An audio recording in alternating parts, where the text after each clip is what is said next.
Mixed martial artist Fedor Emelianenko and Donald Trump in 2008. Credit, Tiffany Rose/WireImage.com. Quick, name someone who Donald Trump and Vladimir Putin both know and venerate. Give up. Try Fedor Emelianenko, a 230-pound, Ukrainian-born MMA fighter, widely described as the best MMA scrapper of all time, and one of the scariest, battle-scarred combat veterans ever to have entered the octagon. Consider this description of Emelianenko's mean by a sports psychologist. When the referee tells them to head back to their corners, Fedor suddenly darts a short look directly at his opponent, or through his opponent, I should say. This kind of look is associated with antisocial behavioral disorders and psychopaths. They don't look at you, they look through you, psychopath or not. Emelianenko probably didn't intimidate the FBI agents who came to see him at his hotel when he was in Chicago for about last month. The agents attended the fight, and despite his encounter with the FBI, there's video. Emelianenko, aka The Last Emperor, still won his MMA brawl against Frank Mir in typically brutal fashion. So why is the FBI interested in this man? Because back in 2008, both Emelianenko and his heavily tattooed brother, Alexander Emelianenko, who was convicted of sexual assault, were involved in a short-lived venture called Affliction Entertainment, which was launched in partnership with Donald Trump. The company's chief operating officer was Trump's attorney and fixer, Michael Cohen. The details of the FBI's interview with Emelianenko are unknown, but their interest in him almost certainly stemmed from the raid on Cohen's home, office and hotel room in April. Emelianenko also has very close ties to Vladimir Putin and to Putin's United Russia Party, making him a weird, offbeat link in the sprawling pattern of Trump-Russia connections. When former Russian Prime Minister Dmitry Medvedev left his post with Russia's Council of Physical Fitness.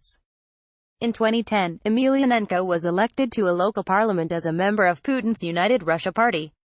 And the fighter has reportedly expressed support for Putin's war in Ukraine and for Putin's annexation of Crimea. For his part, Trump's ties to Emelianenko began a decade ago. In 2008, Trump was approached by Affliction Clothing, a martial arts-themed apparel company looking to expand into fight sponsorship, and which saw a partnership with Trump as a surefire publicity generator, reported Politico in 2016. Michael Cohen was a fan of the sport and encouraged Trump to make a deal. Trump teamed up with Emelianenko's promoter, manager, Vadim Finkelstein, and the new venture, Affliction Entertainment, made big plans. But, like many of Trump's business schemes, vodka, steaks, a university, Affliction Entertainment fell apart, disastrously. After only two expensive, money-losing spectaculars in Anaheim, California, both featuring Emelianenko, the company shut down. Mixed martial arts is an especially violent, take-no-prisoners sport, and has resulted in at least 5 deaths since 2007. That's for officially sanctioned bouts. There are many other casualties in unsanctioned or illegal fights, and it's precisely that violence that appears to attract both Trump and Putin. Trump seems to have been obsessed with the sheer physical power of Emelianenko. His thing is inflicting death on people, Trump said of Emelianenko in a Howard Stern interview. It's sort of like, somebody dies. I've never seen anything like that. And it's terrible. It's the gladiator. It's not like, oh, how are the judges voting, okay? It's like, somebody just succumbs. You can watch a video of Trump, in 2008, at the weigh-in of Emelianenko and his unfortunate opponent, Tim Sylvia, who lasted just 36 seconds in the cage with the fighter. Back in 2008, MMA was just Trump's latest obsession. As described by Bleacher Report, Trump brought WrestleMania to his Atlantic City casino as long ago as 1989, and ever since has been strangely attracted to the hype, fakery, showmanship and ersatz violence that marked the sport. In 2013, Trump was inducted into the WWE Hall of Fame, where he trumpeted his ties to WWE's longtime chieftain, Vince McMahon. Vince's wife, Linda McMahon, you'll recall, spent tens of millions of McMahon dollars running for U.S.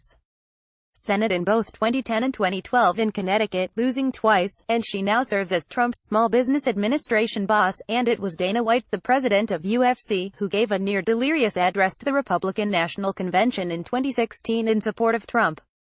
In his speech, White gave Trump credit for bringing UFC out of the shadows and into mainstream American sports culture, sort of. Arenas around the world refused to host our events, said White. Nobody took us seriously. Nobody. Except Donald Trump. As we know, Trump has repeatedly expressed support for Putin and other strongmen around the world, in Turkey, Egypt and the Philippines, for instance. He seems to have a bro-to-bro admiration for the Russian leader, who shares Trump's love of the violence and macho posturing associated with this type of fighting. And, as Vice's Fightland has pointed out, no tie binds a man to the heart of Vladimir Putin like Emelianenko. Vladimir Putin congratulates Fedor Emelianenko ringside. Alexei Nikolsky, AFP, Getty. Putin and Emelianenko have a close bond, forged out of Putin's admiration for the MMA fighter's fierce competitiveness and sheer power, and Emelianenko's reverence for Putin. I haven't trained with him personally, but I know people who have, and he's a powerful fighter, particularly in judo and sambo, said Emelianenko in an interview with Sports Illustrated. Vladimir Putin is made of steel. There are countless photographs of Putin and Emelianenko together. It's no secret that Putin is an MMA devotee and that combat sports are his forte. I was just a boy when I started judo, Putin is quoted as saying on his own Kremlin webpage. I became deeply interested in martial arts, their special philosophy, culture, relations with the opponent, and the rules of combat. The site goes on with a list of his accomplishments in the field: Master of Sports in Judo, Master of Sports in Sambo, Honorary President of the European Judo Union, Honorary Doctorate in Judo from South Korea's Yongin University, and a black belt in Karate. Kenneth DeCleva, a former State Department medical officer who served in Moscow, wrote in the Cipher brief, "Martial arts and the study of judo has likely shaped Putin's personality as much as any other activity. Putin has cleverly utilized martial arts diplomacy to further informal, highly publicized, personal relationships with well-known martial artists, such as the U.S. actor and martial artist Steven Seagal, who holds a 7th Dan rank in Aikido and whom Putin granted honorary Russian citizenship in 2016, to further his own political and strategic goals. In addition to Trump and Putin's bromance with Emelianenko, there's a dark and troubling side to this story. Both leaders have cultivated a political appeal to white nationalist and even neo-Nazi subcultures in the United States and Russia, respectively, and the Emelianenko brothers, along with the MMA culture itself, appeal to many of these same supporters. UFC did not respond to a request for comment for this story. The MMA subculture in Russia has also become mixed with nationalism, as some clubs have strived to only train ethnically Slavic Russians rather than people from the mostly Muslim North Caucasus region, where combat sports are enormously popular, reported AFP. Some amateur tournaments do not allow non-Slavic Russian fighters from the turbulent southern region, home to many of the country's successful wrestlers, and it's worse than that. Take, for example, the wildly popular swag from White Rex, a Russian clothing line associated with the country's MMA world.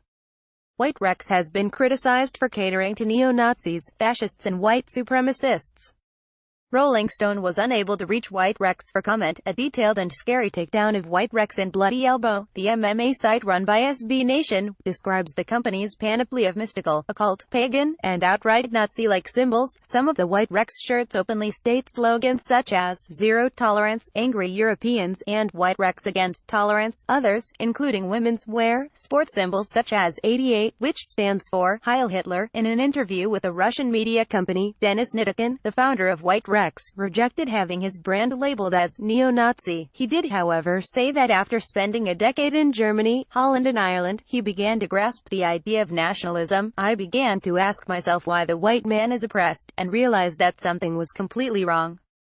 Since the right was driven out of politics, they had to express their resistance, going to the streets and beating up migrants. This was the only opportunity to protest." But let's revisit Fedor Emelianenko's brother. Much of Alexander Emelianenko's body is covered with meaningful tattoos, and they've been widely written about, analyzed and interpreted. Some critics argue that they are symbolic of both the Nazi subculture and the Russian criminal underworld, and one tattooed phrase on Emelianenko reads, "God Mituns, God with us," which was also etched on the belt buckles of the Nazi Wehrmacht. For his part, Alexander denies any extremist leanings. In response to charges that he is an extremist or an ultranationalist, he has said, "I am not and never will be a supporter of any political extremist movements." He told an interviewer that the tattoos are meant to symbolize simple qualities such as bravery and refusal to kneel. "There are words in German, 'God with us,' on my back," he said.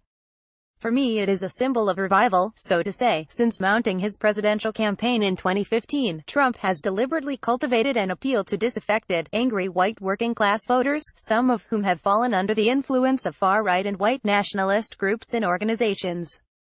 In Russia, too, Putin has built a powerful bloc of supporters among right-wing Russian nationalists, many of whom have ties to a seedy underworld of paramilitary groups and motorcycle gangs. It shouldn't be any surprise that these Trump and Putin supporters resonate with each other like tuning forks, or that the violent subculture of MMA and its ilk form part of the waves connecting them. But if the Mueller inquiry, the FBI raid on Michael Cohen, and the FBI questioning of Fedor Emelianenko tell us anything, it's that the Justice Department and the Office of Special Counsel may be hot on the trail of yet another of Trump's Russia ties. As David Von Drell so memorably put it in his wry account of Trump's proclivity for MMA, at this point, many Americans would like to change the channel. And indeed, pro wrestling ratings have been dropping for years.